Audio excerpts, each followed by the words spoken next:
오늘은 나와 함께 하시는 용사라는 제목으로 여러분들과 함께 예레미야 20장의 말씀을 나누겠습니다. 오늘은 우리 교회가 첫 예배를 드린 지 꼭 11년이 되는 날입니다. 2006년 6월 25일에 엄경란 집사님 댁에서 몇 가정이 모여서 예수 소망교회를 시작했습니다. 그때 우리 송경희 권사님 가정도 거기에 참석하셨었죠. 그렇게 가정에서 모이기를 한 2달 정도 모인 다음에 커밍에 히스패닉 교회를 우리가 빌려서 오후 예배를 시작을 했고, 또 창고를 빌려서 이제 오전 예배를 드리기 시작했습니다. 그렇게 약 14개월 정도 커밍에서 이제 생활을 하고 피치트리 인더스트리얼 블루버드 여기 수완이로 옮겨오게 됐습니다. 그래서 이제 거기서 3년이 되던 해에 처음으로 장로님들도 세우고 교회 조직 예배를 드렸습니다. 그리고 5년이 되었을 때는 우리가 지난번에 있었던 H마트 옆에 그 예배당으로 옮겼고, 10년이 되었을 때 우리가 작년에 비로소 이 예배 처소로 들어오게 되었습니다. 지난 11년의 시간들을 한 걸음 한 걸음 과정을 이렇게 돌이켜 보니까 우리 주님께서 하나하나 도와주시고 인도해 주신 은혜였다라는 고백을 하게 되고 주님께 감사를 드립니다. 특별히 금년에는 더 크게 감사하는 것은 이제 이 새 예배당을 잘 클로징을 하고 또 새로운 장로님들과 새로운 직분자들을 세운 다음에 예배를 드리게 돼서 더 감사합니다. 설교를 준비하면서 지난 11년 동안의 애틀랜타의 생활을 이렇게 한번 뒤돌아 봤습니다. 제가 어쩌다가 이 애틀랜타에 와서 교회를 개척하게 되었고 벌써 11년을 이곳에서 살게 되었는지 이렇게 뒤돌아 보니까 가물가물해요. 꼭 꿈꾸는 것 같아요. 이상하죠? 꼭 제가 살지를 않은 것 같아. 남 얘기같이 이렇게 느껴지는 거예요. 실감이 잘 안 나요. 그러면서 야, 너 11년 전으로 돌아가서, 미국 온 지 이제 제가 20년인데 20년 전으로 돌아가서 이렇게 이 길이 이렇게 돼서 이렇게 갈 줄로 알고 너 이렇게 가라 그러면 갈래? 저 스스로에게 물어봤을 땐 자신이 없어요. 이제는 좀 못 갈 것 같은 이런 생각이 들기도 합니다. 그러고 보니까 여기까지 온 게 하나님의 은혜이지만 제가 참 철이 없었다라는 생각이 들었습니다. 그런데 그렇게 철이 없었음에도 불구하고 이렇게 무모한 도전을 할 수 있었던 것은 제 안에 하나님에 대한 확실한 믿음이 있었기 때문에 그렇습니다. 하나님이 뜻하시면 잘 될 거라 그냥 단순하게 그렇게 믿는 겁니다. 왜냐하면 하나님은 살아계시고 교회는 하나님이 하시는 거고, 그럼 하나님이 가라 그러시면 잘 되겠지 뭐. 그렇죠? 그건 좋은 믿음이죠. 근데 저는 어디까지 믿었냐면 그렇게 하나님이 하시면 모든 과정도 다 순탄하고 쉽고 편하게 될 줄로 알았다는 거. 요게 제가 조금 철이 없는 생각이었습니다. 결과적으로는 잘 될지 모르지만 그 과정 하나하나에 부딪히는 현실은 고통스러운 건 고통스러운 거고 슬픈 건 슬픈 거고 당할 건 다 당해야 된다는 거는 그거는 좀 몰랐던 것 같아요. 그래서 막상 현실에 어려움이 닥치게 되고 저는 그것을 이겨낼 만한 의지도 부족하고 지혜도 부족하고 리더십도 부족하고 뭐 경험도 부족하고 막 그럴 때 너무 막 괴로운 거예요. 제가 어렸을 때나 청년 때 별로 그렇게 가난하게 별로 약하게 살았어도 세상이 무섭거나 힘을 가진 사람들에게 이렇게 기가 죽거나 그러본 적이 없습니다. 왜냐면 열심히 살면 되지 성실하게 하면 안 될 게 뭐가 있겠어. 내가 가난해? 우리 아버지가 가난했지?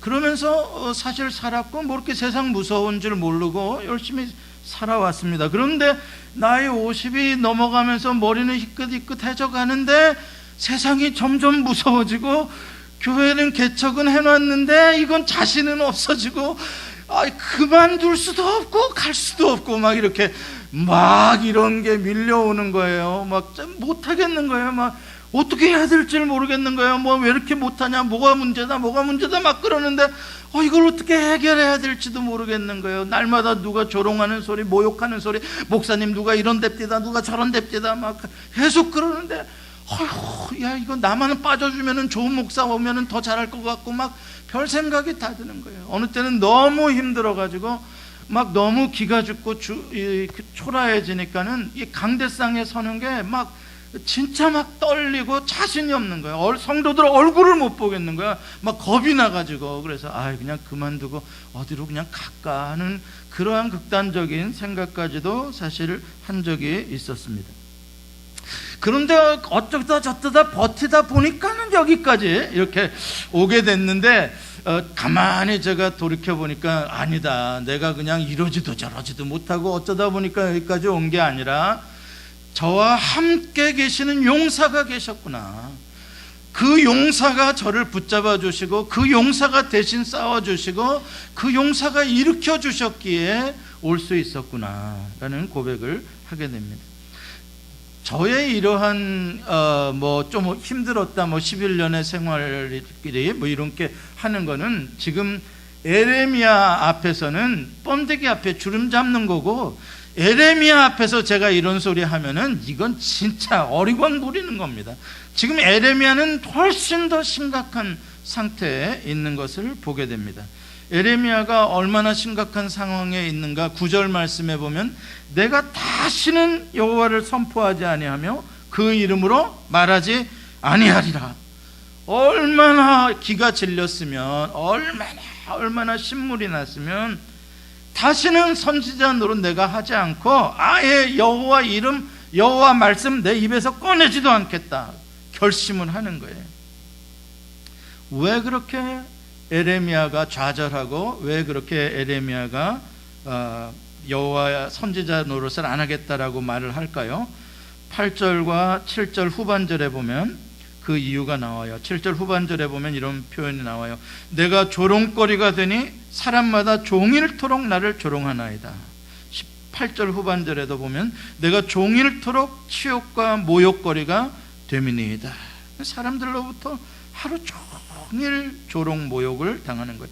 10절에도 보면은 그것을 아주 종합적으로 표현을 하는데 너무 많은 무리들이 사방에서 두려움의 비방 소리를 하는 거죠. 거기다가 친한 친구마저도 에레미야가 유혹을 받고 실족해서 망하기를 기다리는 거예요. 친한 친구들 맞아요. 이렇게 사람들로부터 조롱을 받을 때 친한 친구라도 옆에서 힘내시라고 도와주시라고, 저는 그렇게 해주신 분들이 많았어요. 근데 에레미야는 친한 친구들마저도 야 너 빨리 망했으면 좋겠다 그런다는 거예요. 기가 막힐 노릇이죠. 그러니 에레미야가 얼마나 외롭고 얼마나 고통스러웠을지, 그러니까 말하지 않겠다고 할만하다라는 생각이 듭니다. 그런데 왜 에레미야가 그렇게 동족들로부터, 친구들로부터 그런 비방과 조롱을 당하게 됐습니까? 오늘 본문 20장 앞에 보면은 이 성전 총감독 바술이라는 이 제사장한테 에레미야가 체포당하고 매를 맞고 목에 나무로 만든 고리 칼을 쓰고 고문을 당하고 구금을 당하는, 그래서 아예 공개적으로 망신을 당하는, 왜 이런 고통을 당해야 했습니까? 에레미야가 무슨 법을 어긴 것이 있습니까? 에레미야가 남의 걸 훔쳤습니까? 아닙니다. 에레미야는 그런 타락한 사람이 아니었고 윤리적으로나 도덕적으로나 에레미야는 바르게 살았던 사람입니다. 에레미야가 그렇게 욕을 먹고 그 많은 고통을 공개적으로 창피를 당한 유일한 이유 한 가지는 여호와의 말씀을 전했다는 겁니다. 그러니까 여호와의 말씀을 전하지 않고 입만 다물고 살았더라면, 그가 올바른 선지자 노릇만 하지 않았더라면 그는 그런 고통 하나도 안 당할 수 있었습니다. 자, 그런데 한번 생각해 보십시다. 여호와의 말씀을 전한다고 다 그런 고통을 당합니까? 꼭 그런 것만은 아니죠. 여호와의 말씀 중에서도 내용이 문제죠. 어떤 내용의 말씀을 전했길래 그렇게 맨날 비방과 욕을 먹었냐. 야, 만약에 이렇게 생각해 보세요. 사람들이 듣고 싶어하는 좋은 소리를 많이 해줬다 그러면 사람들이 욕했을까요? 그럴 리가 없죠. 박수 받았겠죠. 근데 에레미야가 하는 소리는 사람들이 듣기 싫은 소리, 아니 사람들이 생각하는 것과는 전혀 다른 소리, 그리고 다른 선지자들, 다른 훌륭한 제사장들이 하는 것과도 또 다른 소리, 그런 소리를 에레미야가 하니까 사람들에게 욕을 먹는 거예요. 8절에 에레미야도 알아요, 자기가 그렇게 했다는 걸. 8절 말씀을 같이 한번 읽어볼까요? 시작. 내가 말할 때 외치며 파멸과 멸망을 선포함으로 여호와의 말씀으로 말미암아 내가 종일토록 치욕과 모욕거리가 됨이니이다. 아멘. 여기 보면은 내가 말할 때마다 작은 소리로가 아니라 외쳐라고 또 하나님이 그러신대요. 크게 다 들으라고 사람들이. 그런데 무엇을 말해요? 내용이 파멸과 멸망이에요. 파멸과 멸망. 이 예레미야는 입만 열면 큰 소리로 뭐 성전 뜰에서든 거리서든 이 예레미야라는 선지자는 그냥 맨날 예루살렘이 망한다, 니들 다 죽는다, 시체로 덮일 거다, 여기 예루살렘이 흰놈의 골짜기 지옥처럼 될 것이다, 막 맨 이런 소리를 하는 거예요. 하루 이틀이지. 맨날 그런 소리 들으면 어떻겠어요? 사람들이 기분 나쁜 정도가 아니라 저 화상 얼굴도 보기 싫은 거야. 또 나타났네, 쟤 죽지도 않고 또 왔네. 아주 지긋지긋한 거. 제 입 좀 막아달라고 그럴까? 제 입 좀. 재수 없어. 쟤만 보면 맨날 그렇게만 하겠어요? 다른 제사장과 선지자들은 뭐라 그러겠어요? 저 혼자 잘난 척해, 저놈은. 우리들은 맨날 거짓 예언한다고 우리들한테는 욕하고 말이야. 저만 하나님 선지자래, 저만 바른 말 한대. 저놈 자식 저거 잡아서 좀 족을 쳐야 되겠어. 그래, 바수울이 잡아서 족친 거잖아요. 여러분, 그렇다 그래서 에레미야가 하나님 말씀 안 전하겠다고 그랬을까요? 자기가 욕 좀 먹고 매 좀 맞았다고요? 그 정도는 아닙니다. 그렇다고 뭐 선지자들이 입 다물기로 했더라면 정말 하나님 말씀 전할 사람은 없었을 겁니다. 그런데 에레미야는 그것보다 더 고통스러운 게 있었어요. 에레미야를 더 좌절시키는 게 있었어요. 그게 바로 뭐냐면, 아무리 그렇게 외쳐봐야 회개하는 사람이 없는 거예요. 아니, 설교를 했으면 그 중에 한 명이라도 은혜 받았습니다, 눈물을 흘리고 나 다음부터 잘 살겠습니다, 그러면은 1000명이 욕을 해도 그 한 명 구원받은 기쁨 때문에 또 하죠. 그런데 한 명도 그런 사람이 없는 거야. 지난번에는 은혜 안 받았어도 이번에는 조금 표정이 달라진다, 그래도 뭔가 변화의 조짐이 있다, 그러면 그래도 욕을 먹어도 또 할 거야. 변화의 조짐도 없는 거야. 더 나빠지는 거야. 더 완악해지는 거야. 그러니 무슨 보람이 있냐고요. 아무리 외쳐봐야 뭐하냐고요. 진짜 깨진 항아리에 물 붓기지 아무 소용이 없는 거예요. 이게 이제 에레미야를 정말 절망하게 만드는 겁니다. 그렇습니다. 여러분, 하나님의 말씀을 전하는 사람들은요, 모든 사람이 은혜 받고 회개하고 돌아오면 얼마나 좋겠습니다만은 그러기는 쉽지 않고요, 정말 한두 명이라도 변하고 은혜 받는다면 그것이 보람이 돼서 힘들어도 외칠 수 있는 겁니다. 그런데 아무도 반응이 없다? 그러면 보람이 없기 때문에 외칠 수가 없는 거죠. 바로 그래서 에레미야가 절망을 하는 겁니다. 절망을 하게 되니까 누구 탓을 하게 되냐면 하나님 탓을 하게 됩니다. 왜 하나님 탓을 할까요? 하나님이 자기를 부르셨기 때문에 그런 거예요. 못 오려고 나를 부르셨습니까? 이러려면 이렇게 되는 거죠. 하나님, 내가 나를 부르셔서 나를 써먹으셔서 나에게 말씀을 전하라고 했는데 아무 소용이 없지 않습니까? 하나님도 아시죠? 아무 소용없는 거 보셨죠? 왜 나를 부르셨습니까? 왜 이 비방과 조롱을 당하면서도 아무런 효과도 없는 거 알면서 왜 나를 세우셨습니까? 자, 그게 7절 말씀이에요. 7절 말씀 같이 읽어볼까요? 시작. 여호와여, 주께서 나를 권유하심으로 내가 그 권유를 받았사오며 주께서 나보다 강하사 이기셨으므로 내가 조롱거리가 되니 사람마다 종일토록 나를 조롱하나이다. 이게 무슨 뜻이에요? 바로 그 뜻이죠. 여기서 권유라는 단어는 유혹이라는 뜻이에요. 설득이고 NIV 번역에 보면 조금 더 심하게 속임이라고까지 말을 하고 있는 거예요. 하나님이 철없는 에레미야를 아주 유혹하고 꼬시고 설득하고 심지어는 막 가문이설로 속여가지고 하나님 선지자 되게 했다는 거예요. 그때 하나님이 부르실 때 에레미야 1장에 보면은 슬프도소이다. 하나님이 나를 선지자로 부른다니까 감사합니다가 아니라 슬프도소이다. 하나님 나 슬퍼요. 왜 나를 부르세요? 나는 어린아이라 나는 말을 할 줄 몰라요. 하나님 나는 아니에요. 근데 하나님이 아니야 에레미야야, 내가 너는 모태에서부터 내 선지자로 내가 너는 택정해놨고 구분해놨다. 너 말 못한다고 하지만 내가 네 입에다가 내 말을 넣어줄 테니까 너는 내가 보내는 데에 가서 말만 하면 되는 거야. 하나님 막 무서운 사람들 많아요. 왕도 있어요. 귀족들도 있어요. 걱정하지 마. 내가 너와 함께 있고 너의 구원자가 되리라. 하나님이 이렇게 약속까지 해주신 거예요. 그러니까 에레미야가 더 이상 거절을 못하는 거예요. 하나님이 자기의 주인이시지, 자기를 만드신 분이시지, 거기다 말씀도 주신다지, 보호까지 해주신다지. 그러니까 에레미야가 어쩔 수 없이 순종을 했다는 겁니다. 그런데 하나님 손 엉터리시라는 거죠.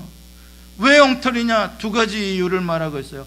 하나님이 저에게 입에 말씀을 넣어주시는 것까지는 좋은데 왜 하필 맨날 파멸과 멸망과 저주와 죄와 재앙과 맨날 그런 말만 넣어줘가지고 나로 하여금 이 고통을 당하게 하냐 이 말이에요. 내 입에 좀 축복의 말이 칭찬의 말이지, 내 입에 평안의 말 이런 것도 좀 넣어주셔가지고 골고루 그래도 사람들한테 좀 이렇게 하게 좀 해주시지, 왜 나한테는 맨날 그런 저주하는 말만 넣어주셨냐 이 말이에요.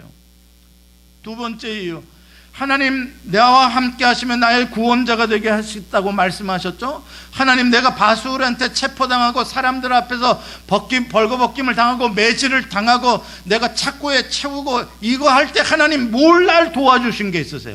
하나님 나와 함께 하셔서 뭐 나아진 게 뭐가 있습니까? 하나님이 나와 함께 하셔서 회개하는 사람들이 나왔습니까? 하나님이 나와 함께 하셔서 나를 비방하지 않도록 저들의 입이 벙어리가 되게 해주신 적이 있습니까? 하나님이 나와 함께 해서 뭐 좋아진 게 있습니까? 뭘 함께 해주셔요? 비방 들을 거 다 듣고 욕먹을 거 다 먹고 매 맞을 거 다 맞고 뭐 하나님이 뭘 해주셨다는 거예요 도대체? 그게 에레미야의 이야기. 그러니 내가 어떻게 하나님 선지자 노릇을 합니까? 나 도저히 못 해먹겠습니다. 에레미야의 감정이 이해가 되십니까? 네. 그러면 에레미야가 자기 감정과 생각대로 이제 때려쳤을까요? 못 때려쳤을까요? 못 때려쳐요. 오늘 본문 9절에 보면요, 못 때려쳐요.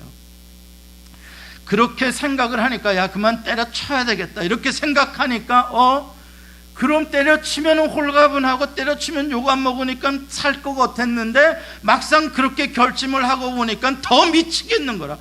야 내가 왜 이렇게 더 미치냐? 보니까는 내 속에서 뭐 불 같은 게 솟아나는 거야. 이게 도대체 뭐대? 보니까 하나님이 내 입에다 넣어주신 말씀이 입에만 있으면 핵 뱉어버리고 말겠는데 내 입에다 넣어주신 말씀이 하나님이 입에다가만 넣어주신 것이 아니라 내 심장에다 넣어놓으시고 내 뼛속까지 다 집어넣어놓으신 거야. 언제 이 양반이 글쎄. 그래가지고 나랑 하나님 말씀이랑 분리를 못 시키겠는 거야. 따로 떨어져서 살 수가 없는 거야. 이건 안 하겠다 그러고 안 내지는 게 아니야. 내가 아예 목숨이 끊어져야 끝나는 거지 살아있는 동안에는 이 말씀이 내 안에서 불이 붙어가지고 화산처럼 터져 나올 것 같아서 내가 욕을 먹고 내가 비방을 듣고 말지 이거 답답해서 못 살겠다는 거야. 야, 그러니까 에레미야는 어때? 이러지도 못하고 저러지도 못하고. 누가 이겨요? 에레미야가 이겨요? 하나님이 이겨요? 에레미야는 하나님한테 불평과 원망은 좀 해도 하나님을 이기지를 못해요. 처음 출발할 때도 하나님이 이겨가지고 얘를 어린애라고 하는 애를 선지자 만들어 놓고 이제는 나 힘들어서 못하겠다고 하는데도 못하게도 못하시고 안 하시고 또 하게 하시고 하나님이 계속 이기는 거예요.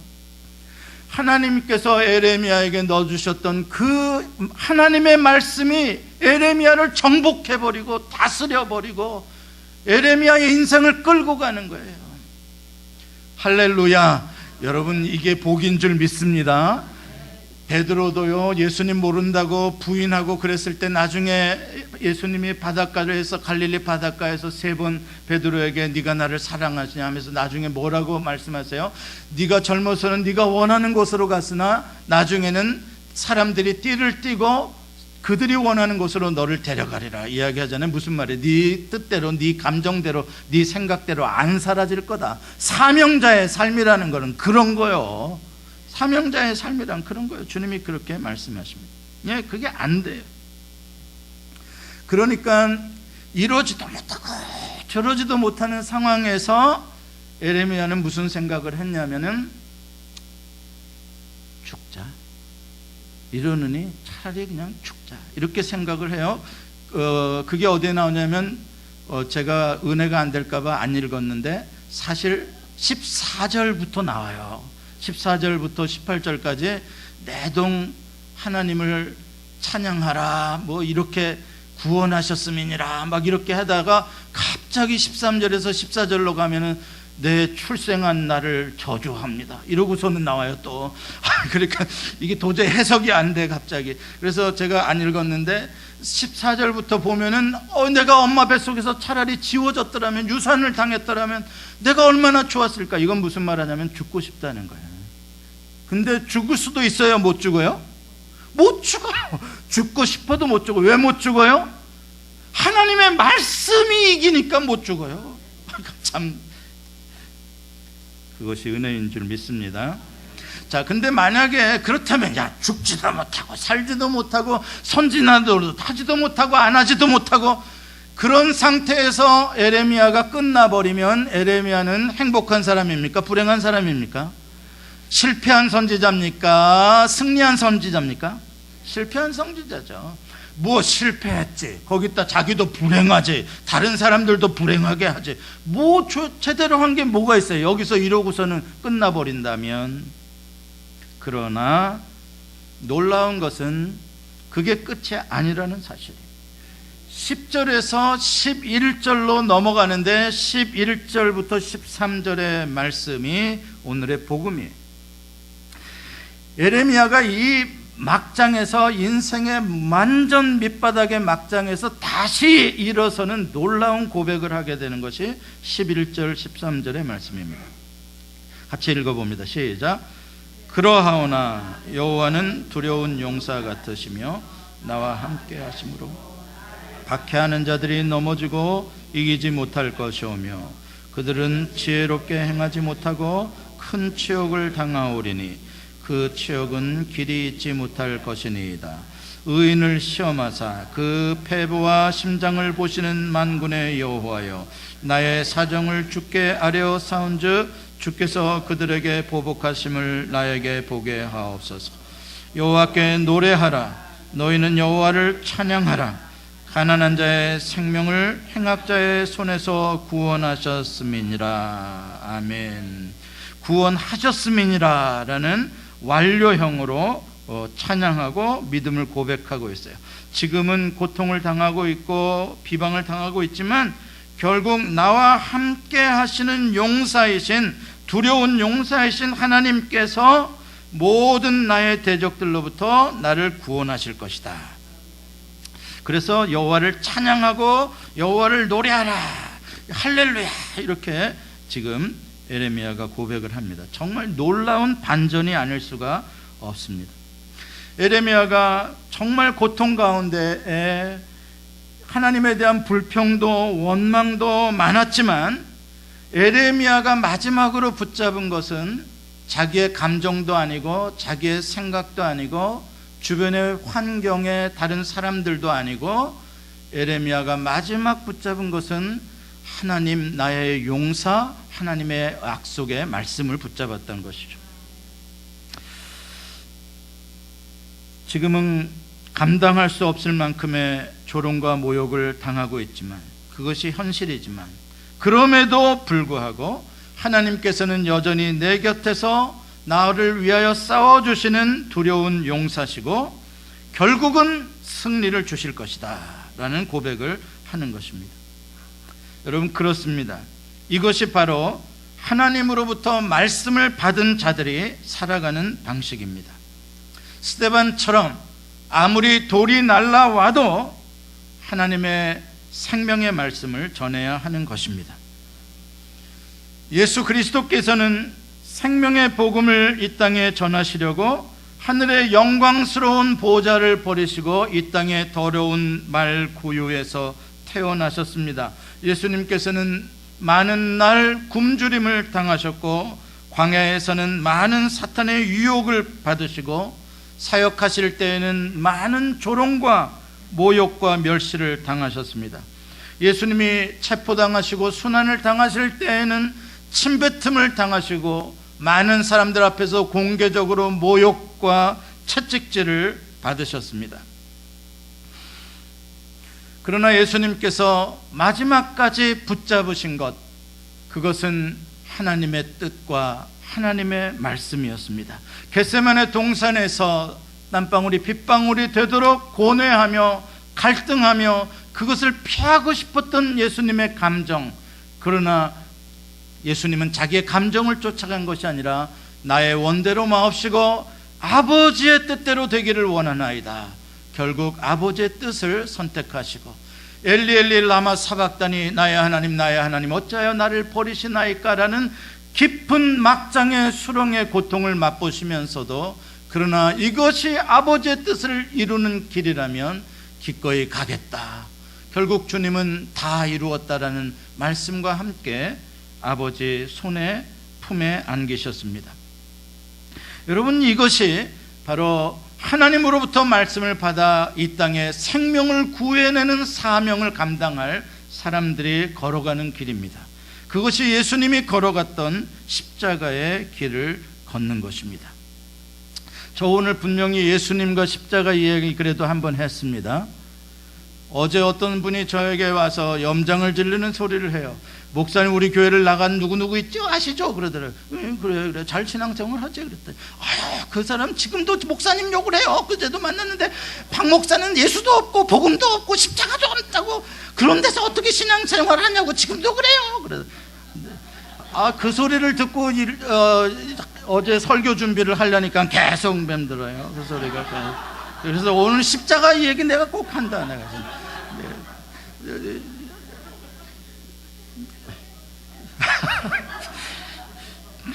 예, 그 십자가의 길을 걷는 겁니다. 나 그분한테 진짜 내 밥을 사드렸으면 사드렸지 내 잘못한 게 없어요. 그런데 사랑하는 성도 여러분, 이게 복음을 전하며 우리가 살고자 할 때 오는 그러한 현실이에요.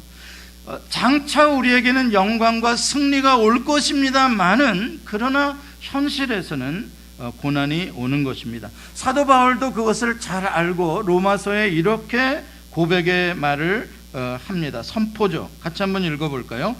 그러나 이 모든 일에 우리를 사랑하시는 이로 말미암아 우리가 넉넉히 이기느니라. 그렇습니다. 나를 사랑하시는 이가 나의 용사가 되어 나와 함께 하시기에 우리는 현재의 고난에도 불구하고 우리는 포기를 선택하지 않고 도망치는 것을 선택하지 않고 하나님의 구원을 선택하는 것입니다. 하나님께서 내 곁에 나와 함께 하시는 용사이기 때문에 우리는 수많은 조롱을 듣고 많은 두려움 속에 있지만 여전히 주님께서 이기시고 나의 무릎을 다시 세워 주시는 것입니다.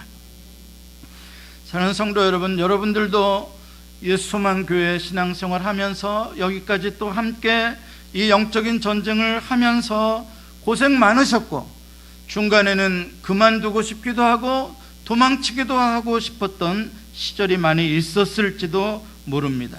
왜 그런가? 내가 수고하고 내가 애써봐야, 내가 헌금하고 내가 노력해봐야 교회가 부흥하는 것도 아니고 막 은혜가 넘치는 것도 아니고 다 힘들고 어렵고 힘들고 어렵고 거기서 거기고 그런 느낌이 들 때 왜 여러분들 안 힘들었겠습니까? 사랑하는 성도 여러분, 그러나 주님의 길을 걸어간다는 것이 다 그런 것이라는 것을 우리가 오늘 이 아침에 다시 한번 기억하기를 원합니다. 이 땅에 많은 사명자들이 예레미야처럼 바울처럼 다윗처럼 수많은 비방과 원수들의 모욕 가운데서도 포기하지 않고 언제나 마지막은 구원의 하나님을 선택했고 그 마지막은 할렐루야 찬양이었다는 것을 기억하기를 원합니다.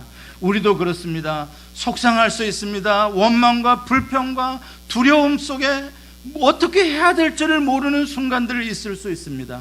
그러나 우리가 마지막 선택하는 것은 주님이 나와 함께 하심의 약속을 붙잡기를 원하고 나의 용사이신 하나님을 붙잡기를 원하고 끝까지 예수의 십자가를 붙잡고 앞으로 예수소망교회가 11년이 아니라 110년, 1100년 주님 오시는 그날까지 이 땅에 많은 사람들이 구원을 얻고 주 앞에 돌아올 때까지 이 십자가의 길을 여러분과 함께 걸어가기를 축원합니다.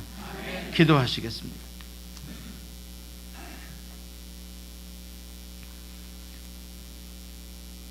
주님의 말씀이 우리의 심장 속에 우리의 뼈 속에 사무쳐서 전하지 않고는 견딜 수 없는 그 불붙은 마음을 주시니 감사합니다.